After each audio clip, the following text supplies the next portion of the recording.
Good morning mga kagandang buhay. Papunta po kami sa La Libertad.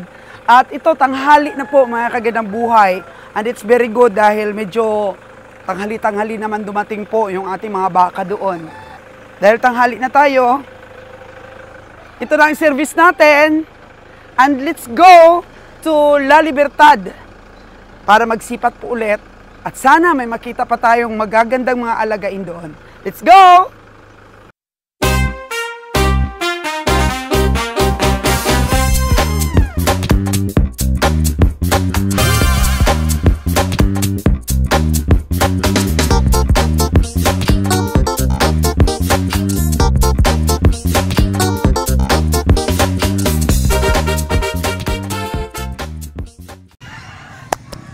Once again, mga kagandang buhay, good morning, good morning, good morning, good morning po sa ating lahat.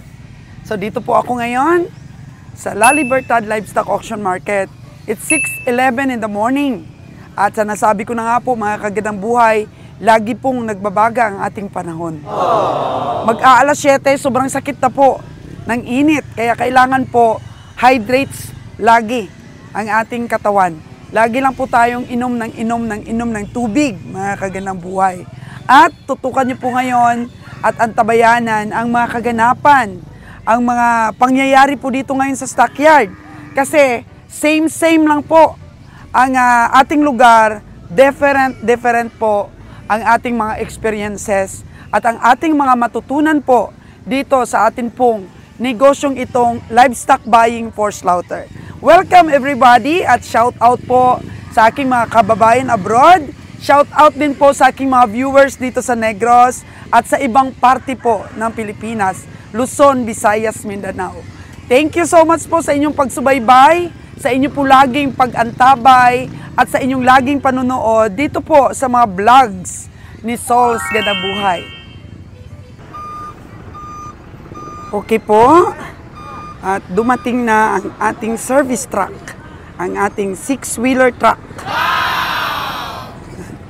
Dito po lagi kaming nakapark at naghanap din po kami ng location po ng ating Hilux na hindi po masyadong mainitan at makapagpahinga po tayo mamaya sa loob. Sara lang po natin ito.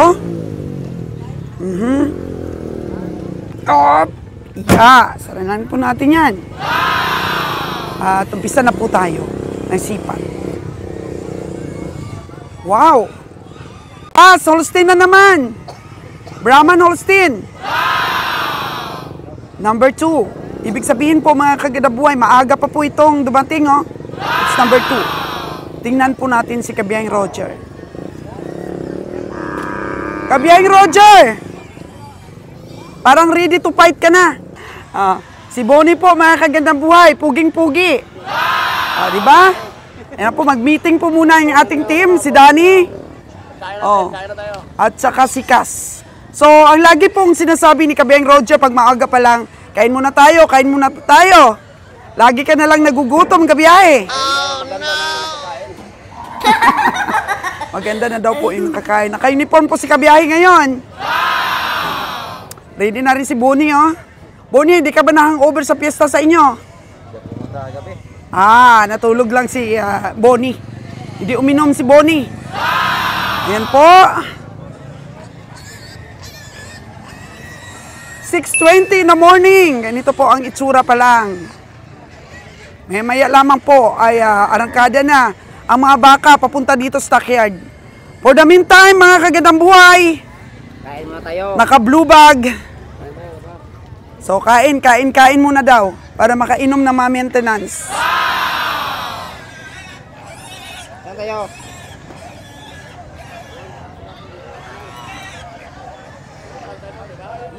Dami ng baboy, oh.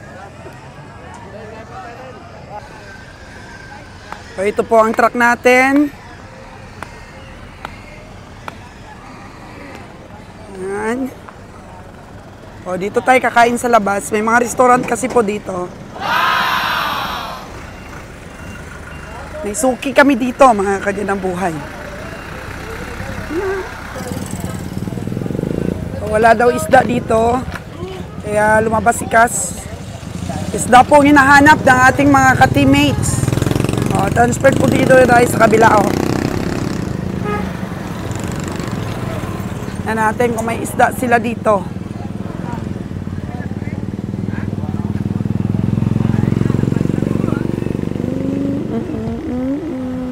Isda para wag hayblarin. May isda? Ayan. Tuloy-tuloy po ang dating ng mga hayop. Pero kailangan po munang dumaan sila sa opisina, sa kiluhan, para mabigyan po kagad sila ng live weight at saka po manambiran po sila.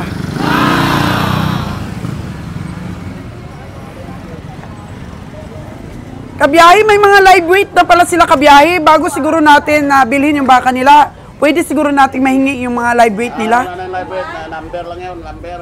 Number lang pala yun? Yes, number. Pero kinikilo. Number lang yun, number. Pag nabili na, tsaka kikiluhin. Dinamberan lang para malaman lang yung kung ilan ang baka pumasok, gano'n lang yun, wala silang kilo. Okay, ninanamberan lang para malaman kung ilan yung mga hayop na dumating sa sasakyan. Sige po, kain na muna tayo. Hindi pa po kumpleto ang team, mga kaganang buhay. Hintayin pa po natin si Nalon.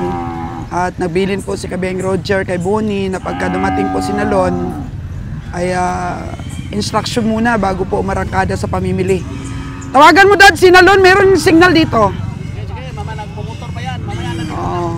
Okay, motor po kasi single ang gagamitin ni Nalon para po makaabot dito sa La Libertad dahil hindi po namin siya madadaanan. Handbrake daw, handbrake. Ayan po. Ang mga baka. Hello, good morning. Good morning. So, ang tip po natin ay hindi uuna ng sipat. Kung ano lang daw ang matira ngayon, sa kasarapan po ng pamimili mamaya, una na lang daw yung mga ibang koprador na sumipat. Pag may matira sa team, yun lang sa atin hanggang magtanghali. Sabi ko nga po sa inyo mga kagadang buhay na mag-uumpisa na tayo ng alaga na baboy. So tinanong ko kanina si Kabeng Roger kung pwede ba kami mag-transport from here, Negros to Aklan ng mga, mga idik, mga kagaya niyan, Ayan. So, ang sabi po ni Kabiyahe, paayos na lang daw niya sa Mindoro, yung aming elf. Ipa-stainless po natin yon yung elf natin po, mga kaganang buhay. At i-design po natin para po sa pangarga ng baboy. Kasi nga, talaga pong umpisahan na natin ang farming. Actually, sa Aklan, mga kaganang buhay, ang dami pong nagpa-farming talaga ng baboy. Yun talaga po ang alaga ng taga-Aklan.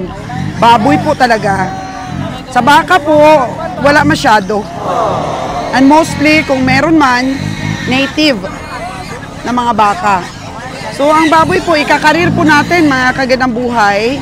Kahapon po sa Nabilog Stockyard, nagtanong-tanong po ako doon ng mga price ng mga idik. Parang swak po siya.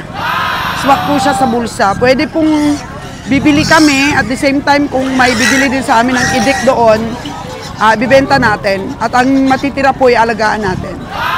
So ang tabi po dito sa ating mga vlogs, mga kagandang buhay, dahil dito po pwede po kayong matuto, maging reference din po ninyo, lalo na yung mga may puhunan, kung paano po mag-alaga at paano po kumita dito sa pagpa-farming ng baboy. Ayan. Ang grocery store po natin na hindi natin iiwan, kasi meron naman pong grocery store kami sa bahay namin, dugtong ng bahay. Yun po ang ipagpatuloy natin. At the same time po, dagdagan natin ng mga feeds at saka meat shop po, mga kagandang buhay. Ang katiklan naman po ay bigasan lang naman doon at saka itlugan, ano pa rin po yun. Nandun pa rin. Isa lang naman po ang makukuha sa store natin. Yung sa Nabas po na grocery, na hindi po natin pag-aari ang pwesto, nagre-rent lang tayo. Ang Boracay naman po natin na pwesto ay medyo matagal-tagal pa yun. Mga 6 years pa po yun matapos ang kontrata. So marami pa po tayong magagawa within 6 years at baka po may pag-asa pa na marinyo po natin yung kontrata. Ayan. Kasi 10 years contract po yung nakuha natin. Actually, nag 3 years kami, tapos natapos, nakapag-decide po na ipagawa yung pwesto, binigyan po tayo ng 10 years contract. Pero pag mga ganun po kasi mga kagandang buhay, bigyan ka ng 10 years contract sa Boracay, malaki po ang iyong deposit, advance. So, umutang po kami sa bangko para makapagbigay po ng deposit. Ganun po sa Boracay, mga kagandang buhay. Dahil pag hindi mo po naibigay yung mga down payment na gusto nila, ay mawawalan ka po ng pwesto. Ganun po ang negosyo, mga kagandang buhay. So, dito po sa farming, may mentor po namin kayo, mga kagandang buhay sa farming. Dito po banda yung mga, mga maliliit. Ayan, ito po yung mga sizes na bibili natin pagka dali natin sa Aklan. Magkano na ito? Mga ganyan, nanay? Dalawa po ay 5,500. Sa inyo talaga yan, inyong alaga. So, yan, pagawa muna namin yung aming elf para po makakarga kami ng mga baboy. Ay, hinay-hinay lang po, mga kagandang buhay. Hindi po lahat ng bagay ay nakukuha natin sa mabilisan or madalian. So, sa farming po, kailangan ng masusiling pagpaplano. Diba? Marami na rin tayong mga tutorial sa YouTube na makukuha tungkol po sa pag-alaga natin ng mga baboy. Pero sa atin po, sabayan po natin ang meat shop. So, tayo po yung mag-aalaga, tayo rin po ang kakatay. Para malaman po natin kung magkano talaga yung ating pwedeng tubuin. Yan po mga kagandang buhay, oh. Oh, magkano? Maganda. Maganda nga. 2,600. Ang ganon? 3,000. Oh. Depende sa laki. Mas makamura po tayo mga kagandang buhay kung sa farmers talaga po tayo kukuha. Yung kagaya kanina lang, 2,500 po, dalawa na. Ito rin mga 5,500. Oh. May presyo na rin po ang presyo. Pero pili-pili lang po kasi ito po, oh, binibili nila sa mga farmers, siniselected nila, tapos bibenta din po nila mga kagandang buhay. Ganun din po ang gawin natin. Sa mga ilang buwan po pa, paayos natin yung elf natin, dala tayo sa Aklan. So ito, nabili nila, tapos 2,500 each na po yung benta nila. Oo. Selected po nila sa mga farmers, kagaya po niya, no? Yan. Ang mga farmers po, sila po nagdadala dito sa stockyard, and then kukunin po ng mga komprador. Yan, kukunin na po ng mga komprador, tapos 2,500 na nila ibibenta. Gawin din po natin yan, mga kagandang buhay, doon sa Aklan. Kaya advertise din po natin na mayroon po tayong magagandang mga idik galing po dito sa Negros, i-condition po natin, tapos bibenta rin po natin. Tapos yung matitira, ano yun natin? Alagaan. Yun po ang desisyon natin, mga kagandang buhay. So, gusto ko lang po ma-inspire yung akin pong mga tagapanood na laging subaybayan ang ating mga vlogs. Kasi po, magpapagawa na kami ng kulungan. Yan. Para po sa ating mga baboy. Nai-excited po ako, mga kagandang buhay, kasi dito po nagsimula ang buhay namin ni Kabiang Roger.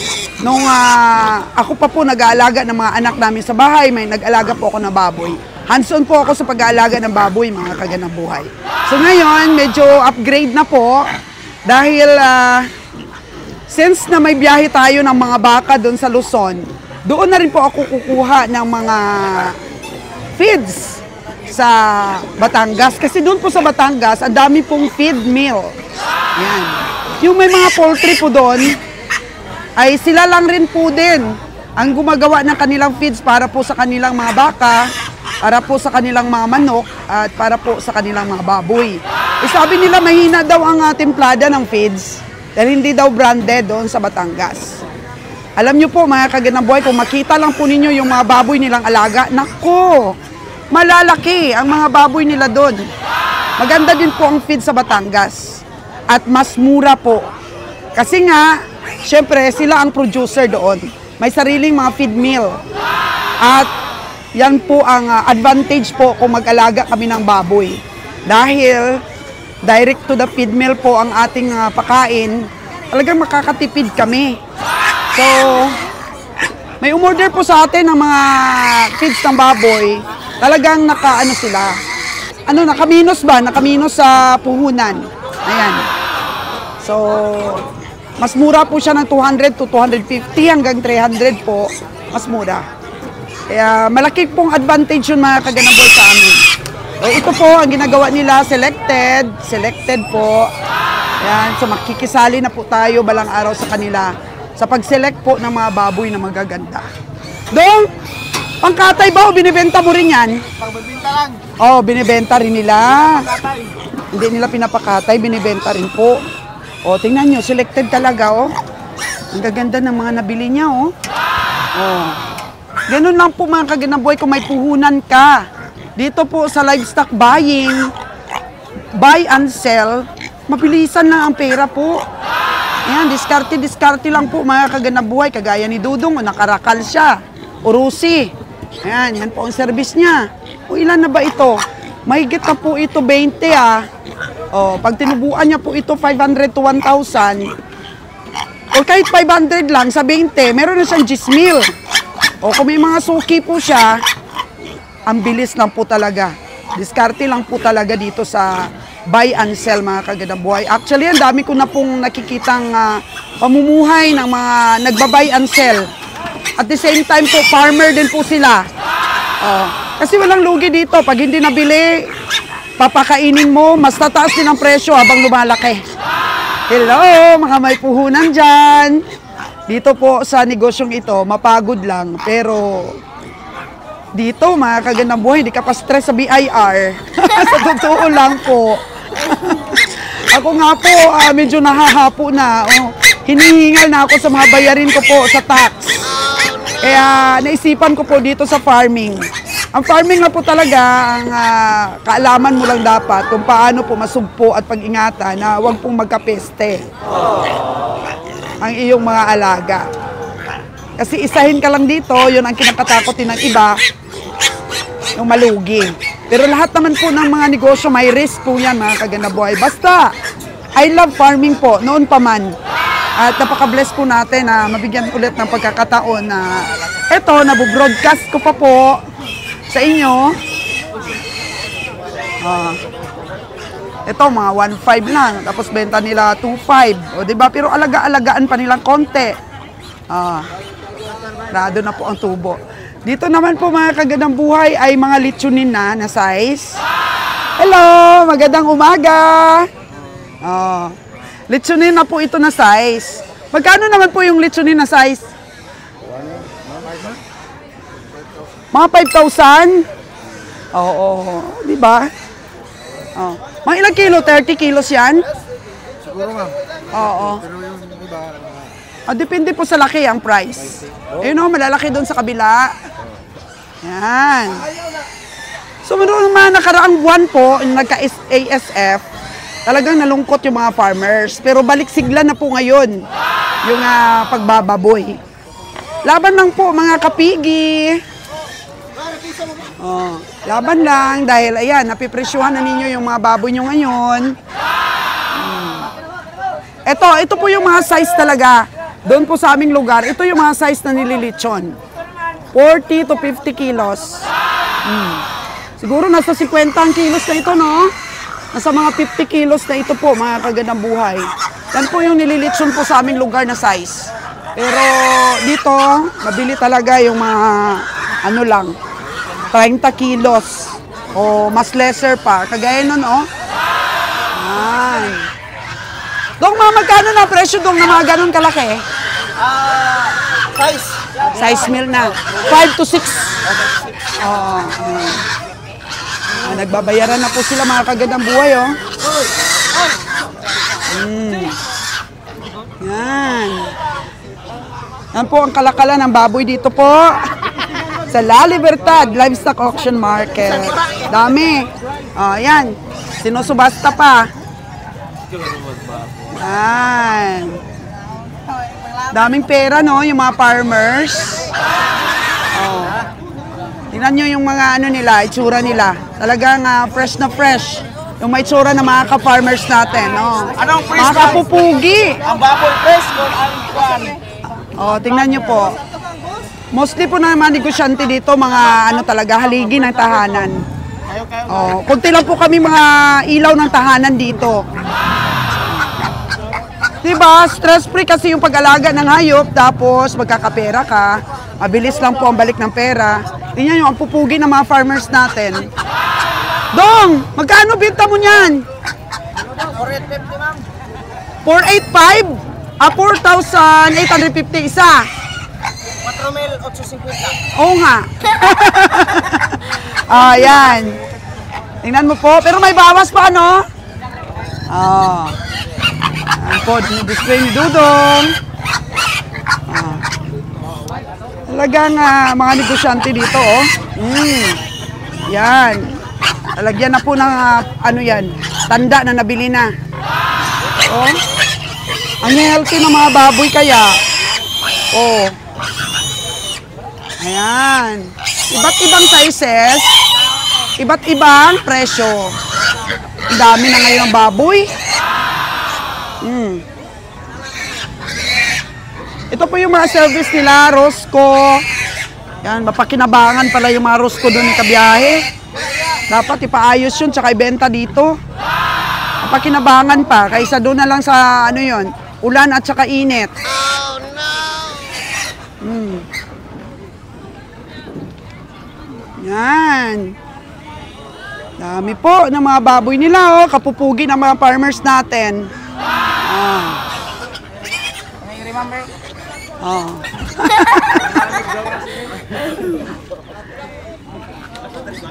Mostly talaga, oh, magaling sa negosyo, mga lalaki talaga po, mga kagandang buhay. Baboy. Ang gaganda talaga ng katawan, oh. Pari-pariho halos. Magkano na yan, Dong? Ha? Magkano? 5.5 daw? 5.5. Ayan po, mga litsunin. Oo. Talaga, para makita po ng ating mga kababayan na ma-inspire din sila sa pag-alaga ng baboy. Ikaw, nag-aalaga ka ng baboy? Saan na yung baboy mo? Binta na. Nabinta na? Magkano isa yung benta mo? Size og 5? Duha ka buok? Dalaway po. Tubong-tubo? Oh, di ba? Ang sarap ng ngiti ng farmers po. Tubong-tubo daw po sa mga baboy niya na ibinta. Ito native ito, no? O, tingnan mo, durok siya ata or native? Oh. Ayan, oh. Mga farmers natin, nag-uusap-usap pa sa price.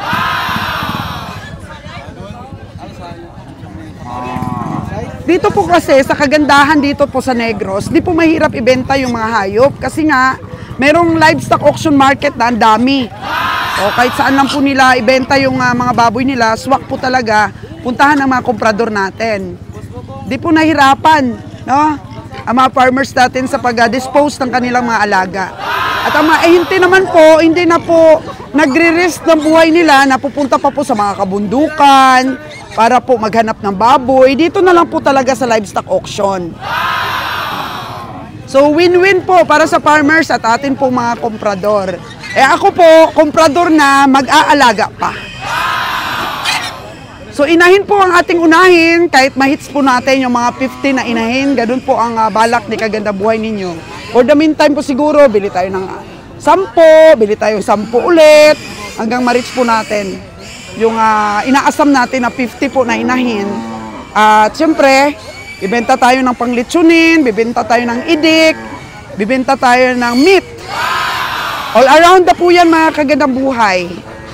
Kasi pag tumatanda ka po pala, mas gustuhin mo na lang ng mga business ba na hindi masyadong stressful. Kasi yung mga business po na lagi kang inaabangan ni BIR, lagi kang minomonitor ni BIR, ay nakakapagod po at nakakatakot po mga Kagandang Buhay.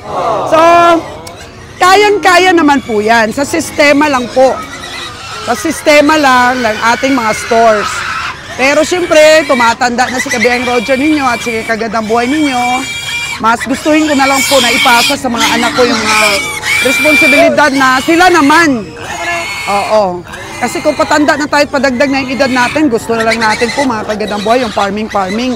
At saka ano na lang rin po, kasi yung mga anak namin, sila na rin po yung nagbabayad ng EWT, yung mga online po sa bank ng ating mga babayarin sa mga BIR natin, mga juice natin, mga kagandang buhay, na ano na natin sila. Na-endorse na po sa kanila, kaya kami ni Kabiyahe, maaring dito na po kami tatagal sa ganitong negosyo. Ayan na si Kabiyahe at kinakalkyo niya yung pwede pong kiluhin ng baka. Napansin ko po Kabiyaheng Roger ngayon, masyado na po maingat si Kabiyahe. Kasi sayang daw po yung energy, sayang daw po yung pagod kapag nakabili ng mga mahal at yung recovery po ng bawat biyahe ay mahina. Kailangan ma-improve po habang umi-improve yung edad. Ma-improve din po ang mga diskarte. Kabiyahe? Nasipat mo na? Hindi pa. Sinalo, nandito na ba? Maya pa siguro yan, tinatawagan ko. Oh, sige, parang a-absent yata si Nalon ngayon Oh no! Ano kaya nangyari kay Nalon at medyo alas 7 na po ng umaga Wala pa po si Nalon. Oh. Ang ganda ng puting bakang ere. Ganda Uy. Wow. Lalaking baka. Ang itsura niya ay may pagkaano siya. Holstein. Holstein Brahman po siya dong. May lahing Holstein siya. Holstein Brahman po ito. Holstein yung nanay. Tingnan natin yung itsura niya. Oh. Kahit yung kilay niya puti. Pugi siya no. Holstein Brahman. Yung lahi nito. Tingnan niyo po yung mga buto niya kanabuhay Yung mga paa niya ang lalaki. Lalaki ng mga buto niya Makikita mo kaagad po yung structure ng mga buto niya. Parang antibay ng mga paa niya. Yan. Si Kabiyahe po ay nakikita natin busy po sa pagkontak kay Nalon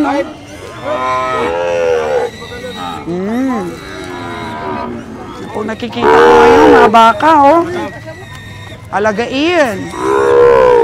Napapansin ko po mga kagandang buhay, may mga baka po ditong mukha talagang mga Holstein. Mix po. Ito, isa rin po. Bull din po siya.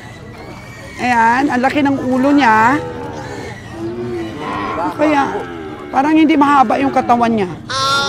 Saka yung puwit niya, parang matulis. Natin, Ayun, may lahi din pong Holstein. Pareho sila dito, Yun, mga bukay ba? Bukay. Pero ang gaganda nila.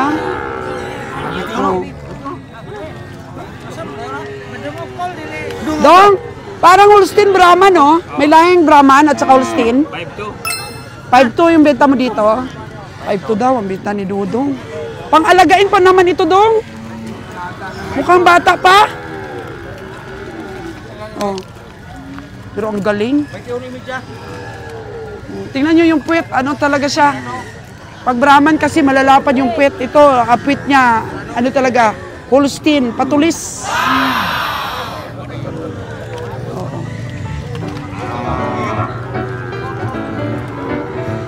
Hanggang dito.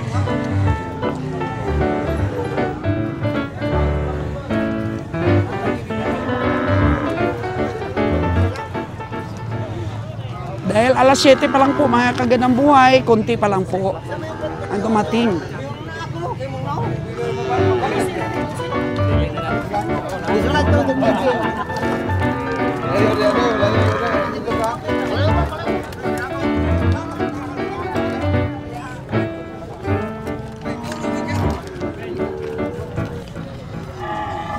O si Danny, doon lang Hindi na nagsisipat si Danny. Dano, laki. Magkano daw yan? Nabili na Sir Ali? Magkano daw? Oh. Yan po mga kagadamuhi, oh. Golden cow.